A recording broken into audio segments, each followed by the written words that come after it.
मन बहुत चंचल होता है, इसलिए वह अशांत रहता है, और मन में जब तक अशांति रहेगी व्यक्ति हजारों सवालों से घिरा रहेगा।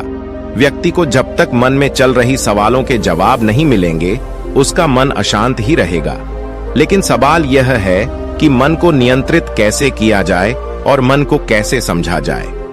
यह उन दिनों की बात है जब बुद्ध की शरण में दीक्षा ले रहे भिक्षुओं को कई नियमों का पालन करना पड़ता था।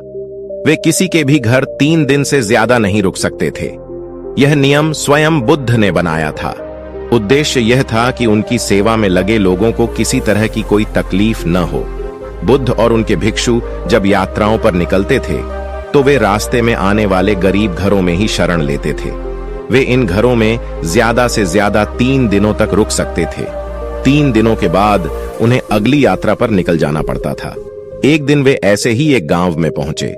बुद्ध और उनके शिष्य अपने रहने के लिए जगह ढूंढ रहे थे।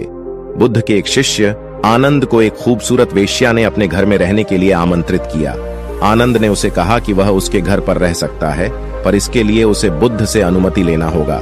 ऐसा जवाब देकर आनंद बुद्ध के पास पहुंचा और पूछा, हे बुद्ध, इस गांव में 3 दिनों के विश्राम के लिए एक स्त्री मुझे अपने घर पर आमंत्रित कर रही है, लेकिन वह स्त्री एक वेश्या है।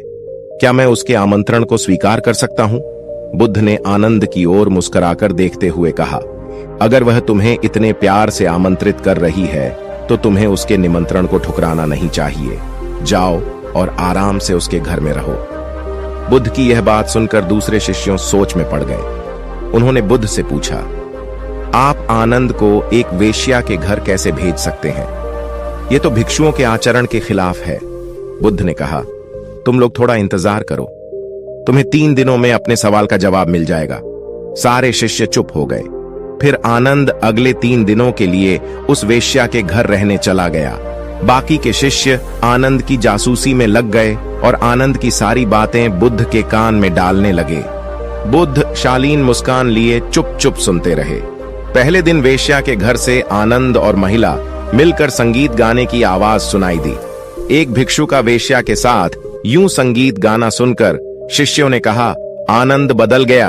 दूसरे दिन वेश्या की घर से गाने के साथ नाचने की भी आवाजें सुनाई दी। अब सारे शिष्य एक स्वर में कहने लगे, अब तो आनंद पक्का बदल गया। तीसरे दिन तो सचमुच ही उन्होंने खिड़की से आनंद और उस महिला को नाचते और गाते देख लिया।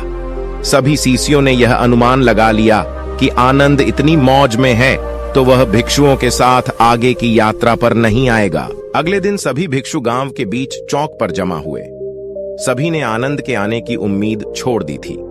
सभी सोच रहे थे कि वह इतनी सुंदर स्त्री का साथ छोड़कर भिक्षुओं के साथ क्यों आएगा।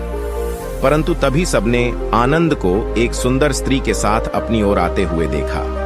वह सुंदर स्त्री एक महिला भिक्षुक का रूप धरे हुए थी। बुद्ध उसे देखकर मुस्कुरा रहे थे, जबकि बाकी शिष्य विस्मित होकर खुले मुंह से आनंद और उस महिला भिक्षुक को ताक रहे थे। बुद्ध ने आनंद की पीठ पर हाथ रखते हुए भिक्षुओं को संबोधित किया और कहा, अगर खुद पर भरोसा है तो आपको कोई भ्रष्ट नहीं कर सकता, और अगर आपका चरित्र बलवान है तो आप भ्रष्ट को भी चरित्रवान बना सकते हैं। ऐसा कहते हुए बुद्ध ने वेश्या से भिक्षुक बनी महिला का स्वागत किया और सभी लोग आगे की यात्रा पर निकल पड़े। बुद्ध और आनंद की यह कहानी हमें सिखाती है कि अगर हमारी इच्छा शक्ति मजबूत है तो हम किसी भी स्थिति के गुलाम नहीं बनते। खोट तो हमारे अपने दिल में होता है और शक हम दूसरों पर करते हैं। अपने दिल को साफ रखेंगे तो दुनिया भी हमें साफ नजर आएगी। किसी किताब को कभी उसके बाहरी आवरण से ना किए। इस बात को समझ लें कि हम अगर पारदर्शी जीवन जिएं तो हमें किसी आवरण की कभी जरूरत ही नहीं पड़ेगी। धन्यवाद।